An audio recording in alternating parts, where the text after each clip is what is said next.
Texte de Saint Jean de Kronstadt, chapitre 3 de la Sainte Messe. Première partie du Saint Sacrifice de la Messe et de la Communion. La Messe est la scène, la table de l'amour de Dieu pour le genre humain. Autour de l'agneau de Dieu, tous sont réunis sur la patène, les vivants et les morts, les saints et les pécheurs, l'Église triomphante et l'Église militante. Qu'arriverait-il de nous, ô Seigneur Jésus, qui faisiez jaillir la lumière de votre divinité contenue dans votre très pur sacrement, lorsqu'il repose sur l'autel pendant la Sainte Messe, ou lorsque votre prêtre porte la Sainte Custode sur la poitrine en se rendant chez un malade ou en revenant. Cette lumière ferait tomber par terre d'épouvante tous ceux qui se trouveraient sur son passage ou qui l'auraient seulement aperçu de leurs fenêtres, car les anges eux-mêmes se voilent de leurs ailes en approchant de votre gloire redoutable. Et pourtant, quelle froideur voyons-nous quelquefois devant ce mystère céleste. Avec quelle indifférence certains prêtres procèdent à la redoutable consécration du saint sacrifice. Vous avez écrit un livre, supposons, sur la Sainte Trinité, vous le faites tirer à tant de milliers d'exemplaires. Tous ces exemplaires contiennent le même style, le même esprit, les mêmes paroles que le manuscrit. Il en est de même dans l'oblation du pain et du vin au saint sacrifice de la messe. Ce sacrifice se fait partout sur la terre, dans un nombre infini d'églises chrétiennes. La même Trinité agit sur tous nos autels, le même Jésus et son esprit, tout comme le contenu du livre dont il est question. Et dans toutes les hosties, partout la forme du sacrifice est la même. Il en résulte que le Saint-Sacrement est comme un seul et même grand et saint livre sur l'amour du Seigneur pour le genre humain, publié à un nombre infini d'exemplaires dans le monde entier, sous une forme entièrement identique et contenant le même esprit d'amour de celui qui a pris sur lui les péchés du monde, c'est-à-dire l'esprit de Jésus-Christ. Faisons encore une autre comparaison. Il y a une quantité innombrable d'êtres humains sur la terre, tous ils ont la même forme de corps, une âme en tout pareille, douée des mêmes facultés, quoique d'une intensité diverse, et tous ces êtres portent le même nom d'homme. Tous les hommes sont comme s'ils étaient un seul, ils ont tous la même origine. D'abord Dieu le Père, son Fils et son Saint-Esprit, puis un seul premier couple. C'est pourquoi Dieu ordonne d'aimer notre prochain comme nous-mêmes, c'est-à-dire comme un être dont la nature est identique avec la nôtre. Il est donc vrai que ces millions d'hommes ne sont qu'un par la similitude de leur âme et de leur corps. Il en est de même du Seigneur dans son Saint-Sacrement. Partout où il est offert, il renferme éternellement ce Créateur un et indivisible qui a fait d'un seul toute la race humaine. Par son esprit unique, qui transubstantie dans le Saint-Sacrement le pain et le vin offerts dans toutes les églises de la terre, il veut nous unir à lui, malgré notre chute par le péché et notre assujettissement aux démons. Et pour le faire, il coupe et purifie en nous tout ce qui nous sépare de lui et nous divise entre nous, afin que tous ils soient un, comme vous, mon Père, êtes en moi et moi en vous. Voilà en quoi consiste le but de la communion. Vous les connaîtrez par leurs fruits. Matthieu 7, 16. En goûtant le fruit de la messe, fruit savoureux, délicieux, vivifiant, le très pur Saint-Sacrement, le corps et le sang du Seigneur, tu comprendras, tu avoueras qu'elle est d'origine divine, qu'elle est l'inspiration de l'Esprit de Dieu, et que ce très Saint-Esprit anime la vie, respire dans toutes les prières et dans tout le rite du Saint-Sacrifice. Quel arbre sublime et plein de sève que la messe! Quel feuillage, quels fruits! Les feuilles mêmes ont la force de donner la vie aux populations. Car, quel est celui qui n'a pas éprouvé dans son âme les grands et bienfaisants effets d'une paix et d'une béatitude intime, rien que pour avoir assisté à la Sainte Messe avec un pieux recueillement? Or, tout ce qui produit un bon fruit doit être bon lui-même, telle est la loi de création. Admire, comme il le mérite, le plus grand des miracles de Jésus-Christ, je veux dire, celui qui s'accomplit quand tu reçois avec foi la communion de son Saint-Sacrement. Les premiers résultats sensibles de ce miracle sont le soulagement évident et la résurrection de ton cœur que le péché avait tué, la disparition du trouble et de la torpeur mortelle de l'âme que nous ressentons si souvent même avant la communion. Prends garde que par l'effet de l'habitude, le sacrement ne devienne pour toi une chose ordinaire et insignifiante, car la tiédeur et l'indifférence auraient pour toi des conséquences funestes. Elle t'exposerait à la colère de Dieu et tu ne goûterais plus après la communion, la paix et la vie. Tu dois au contraire te pénétrer du sentiment de la plus vive gratitude pour le don d'une vie nouvelle que tu reçois du Seigneur, et ta foi doit s'accroître de plus en plus en raison même de ce don. Le trouble et l'anxiété ne peuvent venir que du manque de foi. Si tu les ressens pendant la communion, ils ne se produisent que pour le prouver que le manque de foi t'éloigne de la vie qui est enfermée dans le calice. N'y fais aucune attention, mais demande au Seigneur la foi qui les met en fuite. Ô foi chrétienne, foi divine, c'est toi qui nous guéris et nous sauves. Ta foi l'a guérit.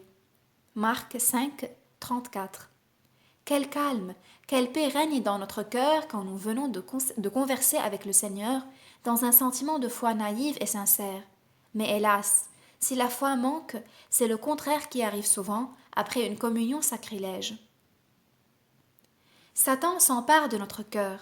Il fait tous ses efforts pour glisser en nous le mensonge, c'est-à-dire l'incrédulité, ce synonyme du mensonge. Homicide depuis des siècles, il s'efforce de tuer les uns par son astuce et par toutes sortes de mauvaises pensées. En se glissant dans le cœur sous le masque de l'incrédulité ou de toute autre passion, il se manifeste ensuite plus violemment surtout par l'impatience et la malice. Souvent tu vois qu'il est dans ton cœur, mais tu ne peux pas l'en chasser sur le champ, car une fois entré, il a soin d'enfermer toutes les issues avec la clé de l'incrédulité, de l'insensibilité et de tous les autres vilains vices qui forment son cortège. Mais c'est en vain que tu travailles en moi, chef déchu de la malice céleste. Je suis le serviteur de Jésus-Christ, mon Sauveur. Être orgueilleux et arrogant, tu t'abaisses par ta lutte acharnée contre moi qui suis un être faible. C'est ainsi que tu dois parler au méchant esprit qui assiège ton cœur et le pousse au mal.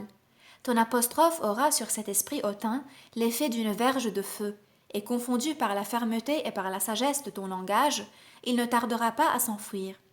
Tu te sentiras délivré à l'instant même, et tu seras frappé du changement qui se produira en toi. Le fardeau mortel qui pesait sur toi aura disparu de ton cœur. Ton âme se trouvera soulagée, et tu resteras convaincu d'une manière pour ainsi dire palpable de l'existence des mauvais esprits qui travaillent continuellement à notre perdition, en nous inspirant des pensées obscures et méchantes, propres à empoisonner notre cœur et à détruire en lui l'amour de nos semblables. Lorsque tu prends les saintes espèces du corps et du sang de notre Seigneur Jésus-Christ, élève ton cœur reconnaissant vers lui et dis : Je vous rends grâce, ô Seigneur, qui êtes le pain de la vie et la source de l'immortalité, de nous avoir donné votre corps et votre sang pour aliment et pour boisson, afin que nous puissions être d'avance purifiés et sanctifiés sur la terre et admis dans votre royaume éternel pour y jouir éternellement de votre contemplation et de la félicité que vous nous avez promise. Faites, Seigneur, que nos désirs ne soient pas bornés au pain et à la boisson matérielle, que je ne m'attache pas à des aliments périssables, mais que je ne désire que vous seul et non la nourriture qu'exige mon corps. Lorsque tu manges des choses qui te font plaisir, remercie le Seigneur en disant : Je vous rends grâce aux délices éternelles, incomparables, délices qui surpassent infiniment les plaisirs terrestres, charnels, grossiers. Aux délices impérissables, source de vie, de sainteté, de repos suave, de paix profonde, de joie intarissable. Je vous rends grâce de m'avoir donné ce plaisir matériel, ainsi que la possibilité d'en jouir, afin que je puisse, quoique imparfaitement, comprendre l'immensité de votre bonté pour nous, et concevoir que vous seul, vous devez être l'objet de nos désirs et notre délice suprême. Lorsque tu allumes le feu, cette lumière matérielle dit : Gloire à vous, ô lumière éternelle, douce et agréable, de vouloir bien nous éclairer de cette lumière matérielle, et pourtant si belle, image de votre lumière divine et inaccessible, afin que cette lumière matérielle porte constamment notre pensée vers vous, et que nous puissions obtenir de vous contempler dans votre bienheureuse félicité. Lorsque tu respires à plein poumon l'air, cet élément où nous puisons la vigueur et la fraîcheur, si indispensables à notre vie matérielle, porte de nouveau ta pensée vers le Seigneur, source de la vie, vers le Saint-Esprit, uni au Père et au Fils, qui nous donne la vie, le mouvement et l'existence.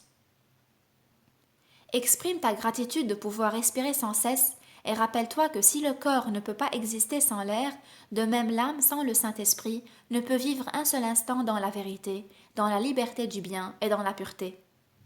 Cherche continuellement à te trouver en communication avec Dieu, car sans Dieu, l'âme expire et meurt. De cette manière, élevant sans cesse ta pensée vers le Créateur à chaque occasion, rends-lui grâce pour toutes choses, repousse tout attachement à la matière et ne sois pas son esclave au préjudice de Dieu, car s'attacher exclusivement à la matière et l'aimer au-dessus de tout, cela équivaut à être et à rester païen. Pour moi, mon bien est d'approcher du Seigneur, dit David, qui a éprouvé la douceur de la prière et de la louange de Dieu. D'autres affirment la même chose, et moi, tout pécheur que je suis, je fais de même. Remarquez-le, ici sur la terre, approcher du Seigneur est déjà un bien, un bonheur, malgré notre chair coupable, qui éprouve ses propres sensations agréables et désagréables. Quel bien éprouverons-nous donc lorsque nous aurons approché le Seigneur là-haut, au ciel? La félicité qu'on ressent en s'approchant de Dieu ici sur la terre est le précurseur et la garantie de la félicité qui nous attend après la mort dans l'éternité. Tu vois combien le Créateur est bon, miséricordieux et juste. Pour te donner une preuve de la félicité future qui provient de l'union avec lui, lorsque tu t'approches de lui sincèrement. Oui, mon âme invisible se repose en effet ici-bas en Dieu, qui lui aussi est invisible. Par là, je suis d'autant plus certain qu'elle se reposera en lui après qu'elle aura quitté le corps. Si je sens le repos ici-bas en Jésus et avec Jésus, comment ne croirais-je pas qu'après ma mort, je trouverai un éternel repos en lui, après la lutte que me font subir les ennemis spirituels? Je souffre et me tourmente ici-bas, même sans Jésus, comment ne croirais-je pas qu'il me sera encore plus pénible de me trouver sans lui là-haut, s'il me repousse et me prive entièrement de sa présence? L'état de nos âmes sur la terre nous fait entrevoir notre avenir. Cet avenir sera la continuation de notre état intérieur actuel, dont le degré seul sera changé. C'est-à-dire, pour les justes, il sera la plénitude de la gloire éternelle, et pour les coupables, la plénitude de tourments éternels. Deuxième partie de la parole de Dieu. Vous lisez un journal ou une feuille mondaine, vous les lisez avec plaisir, sans éprouver de fatigue, et vous croyez parfaitement à tout ce que vous y trouvez. Mais dès que vous prenez une feuille religieuse ou un livre de piété, surtout un livre d'église ou de prière, vous ressentez la fatigue et le doute. Vous devenez incrédule et vous vous sentez envahi par une sorte d'obscurité et de dégoût. Bien des personnes l'avouent. Quelle en est la cause? Certes, ce n'est pas au livre qu'il faut l'attribuer, mais au lecteur lui-même, à la nature de son cœur et en premier lieu au démon, l'ennemi de l'homme et de tout ce qui est saint. Lorsque nous lisons des œuvres mondaines, nous ne le dérangeons pas, et lui, de son côté, nous laisse tranquilles. Mais il nous suffit d'ouvrir un livre saint, de nous rappeler la nécessité de notre conversion et de notre salut, et le voilà qui s'en prend à nous et qui se met à nous tourmenter. Qu'y a-t-il donc à faire en ce cas? Devons-nous nous interdire toute bonne occupation, toute saine et sainte lecture, même la prière? Non. Il faut s'armer de patience et chercher en elle le salut. Vous posséderez vos âmes dans votre patience. Luc 21, 19, dit le Seigneur. Tout cela se rapporte également au théâtre et à l'église, à la scène et à l'office divin. Au théâtre, chacun trouve du plaisir, mais à l'église, bien des personnes ressentent la fatigue et l'ennui. Et pourquoi? Parce qu'au théâtre, tout est adapté en perfection pour charmer nos sens, et loin de déranger le démon, nous lui faisons plaisir. Il est donc évident que lui, de son côté, en fait autant pour nous. Amusez-vous, mes amis, leur dit-il. Riez tant que vous voulez, pourvu que vous ne songiez pas à Dieu. À l'Église, au contraire, tout tend à fortifier la foi et la crainte de Dieu, à éveiller en nous la piété, le sentiment de notre culpabilité et de notre corruption. Et le démon s'efforce de nous souffler au cœur le doute, le découragement, la fatigue et toutes sortes de mauvaises pensées, au point que nous ne savons plus que faire de nous. Nous arrivons à éprouver presque une impossibilité de nous tenir sur pied, comme s'il était si difficile de rester debout pendant 1 heure. Il est facile de comprendre qu'un homme pareil s'empresse de s'en aller. Le théâtre et l'église sont deux contrastes. L'un est le temple du monde, l'autre le temple de Dieu. L'un est la pagode du démon, l'autre le temple du Seigneur. Lorsque tu lis ou tu écoutes les livres saints, respecte intérieurement, dans les hommes qui les ont écrits, les images de Dieu le Verbe ou Dieu le Verbe en personne. C'est lui qui parle par leur intermédiaire. Rappelle-toi toujours, lorsque tu lis un livre religieux ou profane, que l'homme est l'image de Dieu et que cette image de Dieu est renfermée dans la pensée, dans la parole et dans l'esprit du livre. Prends l'habitude de toujours regarder tout l'homme avec respect, comme une image de Dieu, mais surtout lorsqu'il parle de Dieu et particulièrement lorsque c'est à toi qu'il s'adresse. Oh, c'est qu'alors l'homme est divin. L'idée peu avantageuse que nous avons des hommes en général, de leur genre de vie, de leurs qualités et de leurs défauts, ainsi que notre habitude de ce don de la parole que nous possédons nous-mêmes à l'égal des autres. Cette idée fait que nous attachons très peu de prix à la parole et que nous la méprisons même dans les autres. Ce dont le démon profite pour blasphémer contre l'image de Dieu grâce à notre amour-propre et à notre manque d'égard envers cette image sacrée. Il faut que tu t'efforces de te rendre humble de cœur et que tu domptes la fierté de ta raison, afin de ne pas ressembler aux contemporains des prophètes, qui les regardaient comme des rêveurs, chantant de doux cantiques, désobéissaient à leurs commandements, les méprisaient même, les persécutaient, les frappaient et les tuaient, pour ne pas ressembler à ceux qui affirment que nul prophète n'est bien reçu en son pays. Si mesquin et si insuffisant que puisse te paraître un tel homme, respecte en lui l'image de Dieu, surtout s'il parle avec amour, et encore plus si en même temps il agit avec amour. Pendant la prière ou pendant la lecture de l'Écriture sainte, il faut pieusement t'unir à chaque pensée, à chaque parole de la prière ou de l'Écriture, comme si c'était l'Esprit Saint lui-même, l'Esprit de vérité qui te parlait. Le doute et le mépris pour la parole divine doivent être énergiquement repoussés et détruits comme un poison qui vient de l'esprit du mensonge. Or, comme le doute et le mépris sont le fruit de la présomption et de l'orgueil, il faut déraciner cet orgueil du cœur. Il faut, pour ainsi dire, pouvoir ressembler à un enfant qui balbutie en toute simplicité devant Dieu, à cet enfant qui ne sait ni ne prononce que les paroles que ses parents lui ont apprises, qui n'en connaît pas d'autres et qui ne fait nulle attention à ce que les autres lui disent. Car c'est l'Esprit Saint qui a appris au Saint-Père, à ses enfants doux et simples, les termes dans lesquels nous devons prier, remercier et glorifier Dieu, dans les prières que l'Église nous recommande de réciter. Souviens-toi que nous sommes tous les enfants de notre Père céleste et considère tous les hommes dans la simplicité de ton âme comme les enfants de notre Père souverainement saint, clément, partout présent, sachant tout, pouvant tout, supérieurement sage, juste, immuable, n'abandonnant personne, nous protégeant tous sous les ailes de sa bonté sans borne. Prodigue l'amour à tes semblables et triomphe de tout mal dans l'homme par l'effet du bien. Il nous arrive souvent d'avoir sur les lèvres des paroles qui ne sont pas l'expression de notre pensée. Ce désaccord entre la bouche et le cœur s'appelle duplicité. Hélas, dans la prière, l'homme aussi fait souvent preuve de duplicité, et cela devant qui? Devant Dieu qui connaît les derniers replis de nos âmes et les plus profonds secrets de notre cœur. Cette duplicité peut avoir deux caractères également graves.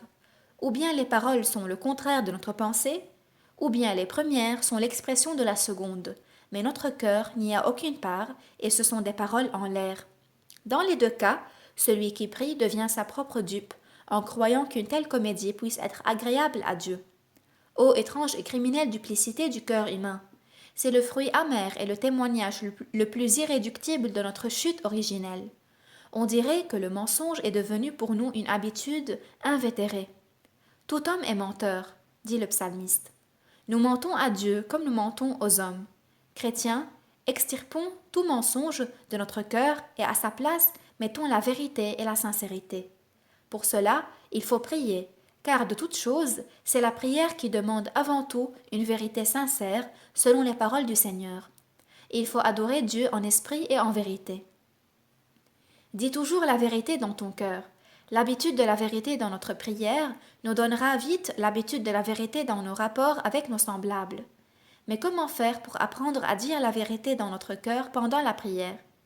Il faut faire entrer dans le cœur chaque parole de la prière, la graver dans notre cœur, en ressentir jusqu'au fond la vérité, concevoir toute la nécessité de ce que nous demandons à Dieu ou celle d'une sincère reconnaissance pour ses immenses et innombrables bienfaits.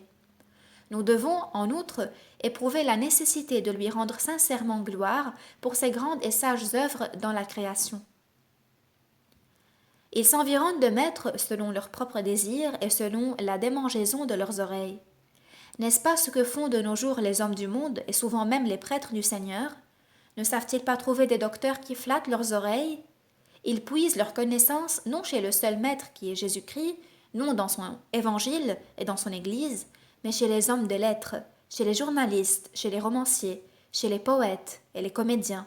Et s'écrient: Oh, que c'est intéressant! Oh, que c'est édifiant! Et, sinon de vive voix, du moins par leurs actions, ils semblent dire: Nous n'avons nul besoin ni d'évangile, ni d'église, ni d'office divin, ni de sacrement, ni de sermon qui nous prêche la parole de Dieu. Nous avons de si bons maîtres pour nous enseigner la morale. Seigneur Jésus, à quelle décadence sommes-nous arrivés? Nous renions vos paroles. Si une vérité quelconque se trouve énoncée dans l'Écriture sainte, si elle a été commentée et expliquée par les saints pères, dont Dieu a éclairé l'intelligence et proclamé la gloire, et si notre cœur l'a conçue dans toute sa clarté vivifiante, il est évident que dans ces conditions, le doute ou la méfiance à son égard constitue un des plus graves péchés, car il prouve une présomption diabolique de l'intelligence et du cœur. Qu'y a-t-il de plus ferme, de plus stable, de plus puissant que le Verbe ou la parole? C'est le Verbe qui a créé l'univers et qui le soutient, soutenant tout par sa parole toute puissante. Et pourtant, nous autres pécheurs, nous traitons la parole si légèrement, avec tant de négligence. Existe-t-il au monde une chose pour laquelle nous ayons moins d'estime que pour la parole? Existe-t-il pour nous quelque chose de plus variable que la parole? Que jetons-nous à tout instant comme de la botte, sinon la parole? Ô misérables que nous sommes! Quel don précieux nous possédons et avec quelle inadvertance nous le traitons! Nous oublions que la parole qui sort d'un cœur plein de foi et d'amour peut y opérer le miracle de rendre la vie à notre âme ainsi qu'à celle des autres, par exemple pendant la prière, pendant l'office divin, pendant le sermon, pendant les sacrements. Ô chrétiens, appréciez chaque parole que vous prononcez, soyez attentifs à chacune d'elles, soyez fermes dans votre parole, soyez confiants envers la parole de Dieu ainsi qu'envers celle des hommes saints, car c'est la vie qu'elle renferme. Rappelez-vous que la parole est l'origine de la vie. Les hommes sont devenus incrédules parce qu'ils ont complètement perdu l'esprit de la prière. Il se peut qu'ils ne l'aient jamais eu. Quoi qu'il en soit, ils ne prient pas le Seigneur. Oh, ces hommes-là offrent au prince de ce siècle une belle occasion et lui ouvrent un vaste champ pour agir dans leur cœur. Aussi, c'est lui qui en est le maître. Et ils n'ont jamais demandé et ne demandent jamais au Seigneur la douce rosée de sa grâce divine, car les dons du Seigneur ne sont accordés qu'à ceux qui les demandent ou qui en possèdent déjà. C'est pourquoi ces cœurs corrompus, privés de la rosée vivifiante de l'Esprit divin, se sont desséchés et ils ont pris feu au contact de la flamme du doute, du scepticisme et des autres passions. Le démon ne cesse d'attiser les passions qui alimentent ce feu terrible, et il tressaille d'une joie infernale à la vue de la perdition des âmes infortunées qui ont été rachetées par le sang de celui qui a écrasé sa puissance. Pareil à une mère qui apprend à son enfant à marcher, le Seigneur nous apprend à avoir une ardente foi en lui. Voyez ce que fait la mère. Elle place son enfant debout, le quitte, s'éloigne, puis lui dit de venir à elle. L'enfant reste seul, pleure, veut s'avancer vers sa mère, mais craint de faire un pas. C'est tout à fait ainsi que le Seigneur apprend aux chrétiens la foi. Notre foi est tout aussi faible, tout aussi débile que l'enfant qui apprend à marcher. Souvent le Seigneur retire son secours et abandonne l'homme aux démons ou à toutes sortes de malheurs et d'afflictions pour nous convaincre de notre impuissance. Tant que nous ne sentons pas le besoin du salut, nous ne songeons pas à venir à lui. Mais quand nous avons absolument besoin de secours, alors il nous ordonne, pour ainsi dire, de regarder et d'implorer son secours. Alors le chrétien s'efforce de le faire, ouvre les yeux de son cœur, il tâche de voir le Seigneur. Mais le cœur, n'avant pas appris à contempler Dieu, a peur de tant de hardiesse, trébuche et tombe. L'ennemi et la perversion qui nous est innée lui ferment les yeux du cœur au moment même où il venait de s'ouvrir. Il l'éloigne du Seigneur et il ne peut plus l'approcher. Le Seigneur pourtant est là, non loin, prêt à l'enlever, pour ainsi dire, dans ses bras. Il n'y a qu'à l'approcher par la foi, et dès qu'on fait un effort pour l'apercevoir entièrement des yeux de la foi et du cœur, il vous tend lui-même sa main pour vous secourir, vous place, pour ainsi dire, dans ses bras, il chasse l'ennemi, et le chrétien sent qu'il se trouve dans les bras du Sauveur lui-même. Gloire à votre clémence et à votre sagesse, Seigneur. Ô mes frères, quand vous serez en proie aux violences du démon et à toutes les afflictions, il faut que votre cœur dirige son plus vif regard sur le cœur miséricordieux du Seigneur, si plein d'amour pour le genre humain, car il se trouve, pour ainsi dire, devant vos yeux. Il faut regarder sans crainte ce cœur sacré comme un trésor inépuisable de bonté et de secours spirituel. Vous obtiendrez alors immédiatement ce que vous demandez. L'essentiel, c'est la foi ou la contemplation du Seigneur par le cœur et avec l'espoir d'obtenir de sa clémence sans borne absolument tout. Ce que je dis là est la pure vérité, et je l'affirme comme l'ayant moi-même éprouvé dans ma vie. Le Seigneur nous apprend aussi par là à ne pas oublier combien nous sommes moralement faibles, et faire en sorte que notre esprit soit toujours disposé à prier le Seigneur.